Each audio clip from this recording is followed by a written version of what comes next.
बिस्मिल्लाह वस्सलातु वस्सलामु अला रसूलिल्लाह।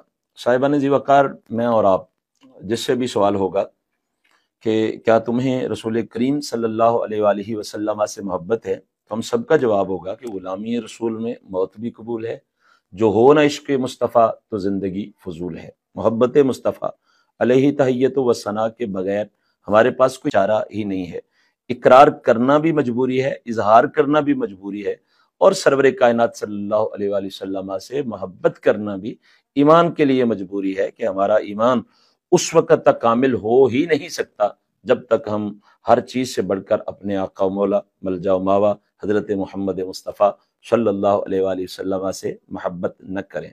लेकिन सवाल ये है कि मोहब्बत रसूल सल्लल्लाहु अलैहि वसल्लम के तकाज़ों की तरफ भी हम देखते हैं कि नहीं। जो हुजूर पाक सल्लल्लाहु अलैहि वसल्लम की मोहब्बत के तकाजे हैं, क्या हम उनका भी ख्याल रखते हैं, वो तकाजे भी पूरे करते हैं?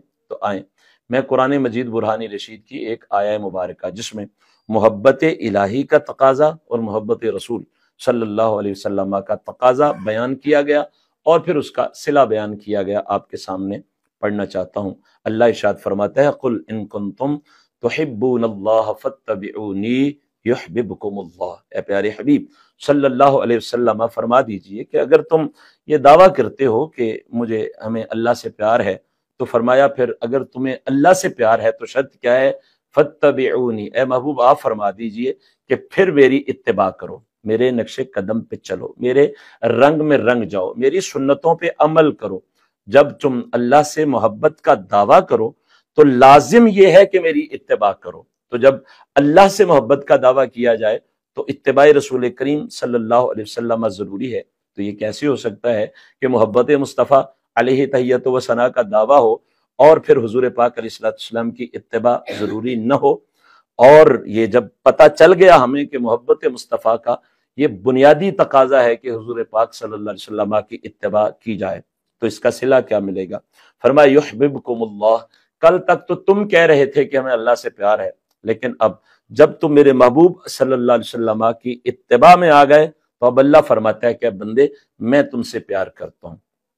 इसी का तर्जमा कलंदर लाहौरी फर्जंद सियालकोट डॉक्टर अल्लामा मोहम्मद इकबाल अलैहिर्रहमा ने किया और अल्लामा खादिम हुसैन रज़वी खुद्दिस सिर्रुहुल अज़ीज़ ने व्हील चेयर पे बैठ के पूरी दुनिया को सुनाया कि की मोहम्मद से वफा तूने तो हम तेरे हैं, ये जहां चीज है क्या लोहो कलम तेरे हैं। क्योंकि जिससे अल्लाह मोहब्बत फरमाए फिर अल्लाह उससे कुछ भी पोशीदा नहीं रखता, और अल्लाह तबारक व तआला ऐसा नहीं होता कि उसको कोई इख्तियार ना दे, फिर अल्लाह तबारक व तआला उसकी रजा को अपनी रजा बना लेता है और वो बंदा अल्लाह की रजा को अपनी रजा बना लेता है। फरमाया पहला इनाम ये मिलेगा कि युहब्बिबकुमुल्लाह, अल्लाह तुम्हें अपना महबूब बना लेगा, और दूसरा इनाम वयगफिर लकुम ज़ुनूबकुम, अल्लाह तबारक व तआला तुम्हारे गुनाहों को बख्श देगा।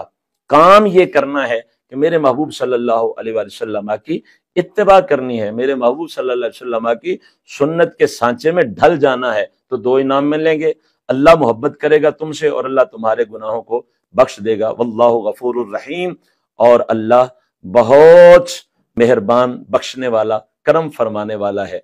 साहिबान जी वकार, इसी मफ़हूम को बयान करती हुई एक हदीस मुबारक कुतुब सहा में मौजूद है। सैयद आलम नूर मुजस्सम सल्लल्लाहु अलैहि वसल्लम ने इरशाद फरमाया, मन अहया सुन्नती फ़क़द अहब्बनी व मन अहब्बनी फ़क़द काना मई फिल जन्नह।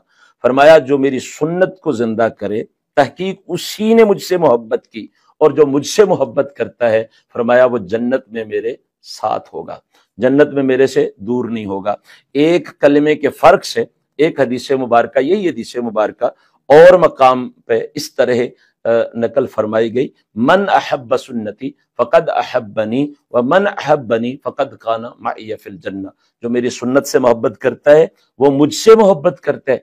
मेरे आका अलैहिस्सलातु वस्सलाम ने मशरूत कर दिया अपनी मोहब्बत को अपनी सुन्नत की मोहब्बत से, अपने सुन्नत के एहया से, कि वही बंदा मुझसे मोहब्बत करेगा जो मेरी सुन्नत से मोहब्बत करेगा, जो मेरी सुन्नत को जिंदा करेगा। तो फरमाया वो जन्नत में मेरे साथ होगा, फ़क़द काना मई फिल जन्नह, वो जन्नत में मेरे साथ होगा। एक हदीस मुबारक पे मैं इस सिलसिला कलाम का इख्तिताम करना चाहता हूँ। इतनी ईमान अफरोज हदीस मुबारक है کہ نبی کریم رؤوف الرحیم صلی اللہ علیہ وسلم نے ایسا اجر ارشاد فرمایا اپنی سنت پہ عمل کرنے کا کہ بندہ مومن کا ایمان تازہ ہو جاتا ہے اور دل جان سے بندہ قربان ہونے کو دل کرتا ہے کہ ہم حضور پاک علیہ الصلوۃ والسلام کی سنتوں پہ قربان ہو جائیں۔ سید عالم صلی اللہ علیہ وسلم نے ارشاد فرمایا من تمسک بسنتی عند فساد امتی فلہ اجر مئتی شہید۔ فرمایا کہ فساد امت کے وقت، یعنی جب میری امت میری سنت سے دور ہو چکی ہو، تو اس وقت جو میری ایک سنت پہ عمل کرے گا اللہ تبارک و تعالیٰ اسے 100 شہیدوں کا ثواب عطا فرمائے گا۔ گرامی قدر حضرات، یہ محبت رسول صلی اللہ علیہ وسلم کا تقاضا ہے کہ ہمارا چلنا، ہمارا پھرنا، ہمارا بیٹھنا، ہمارا سونا، ہمارا جاگنا، ہمارے معاملات، ہماری تجارت، ہماری سیاست، ہمارے معاشرتی معاملات، یہ سارے کے سارے رسول کریم صلی اللہ علیہ وسلم کی سنت کے سانچے میں ڈلے ہوئے ہوں۔ اگر ایسا ہو جائے تو پھر میں نے آپ کو خوشخبری بتا دی کہ اللہ کا قرآن بتا رہا ہے کہ اللہ تم سے محبت کرے گا، گناہوں کو بخش دے گا۔ حضور فرما رہے ہیں وہ جنت میں میرے ساتھ ہوگا، اور میرے آقا فرما رہے ہیں کہ جو میری ایک سنت پہ عمل کرے گا اللہ تعالیٰ اسے 100 شہیدوں کا ثواب عطا فرمائے گا۔ یہ کام مشکل بھی نہیں ہے۔ آپ پانی پینے لگیں تو آپ 5 سنتوں پہ عمل کر سکتے ہیں۔ دائیں ہاتھ میں پکڑیے کہ سنت ہے، پانی کو دیکھیے کہ سنت ہے، بسم اللہ شریف پڑھیے کہ سنت ہے، 3 سانسوں میں پی لیجئے کہ سنت ہے، پانی پی چکنے کے بعد الحمدللہ رب العالمین کہیے کہ سنت ہے۔ ایک پانی کا گلاس اپنی مرضی سے اپنی ضرورت کے لیے پئیں گے، 5 سنتوں پہ عمل کریں گے، اللہ تبارک و تعالیٰ 500 شہیدوں کا ثواب عطا فرمائے گا۔ اللہ تعالیٰ ہمیں توفیق عمل عطا فرمائے اور زندگی مصطفیٰ کریم صلی اللہ علیہ وسلم کی سنت کے سانچے میں ڈھالنے کی توفیق عطا فرمائے۔ آمین بجاہ النبی الامین صلی اللہ علیہ وسلم۔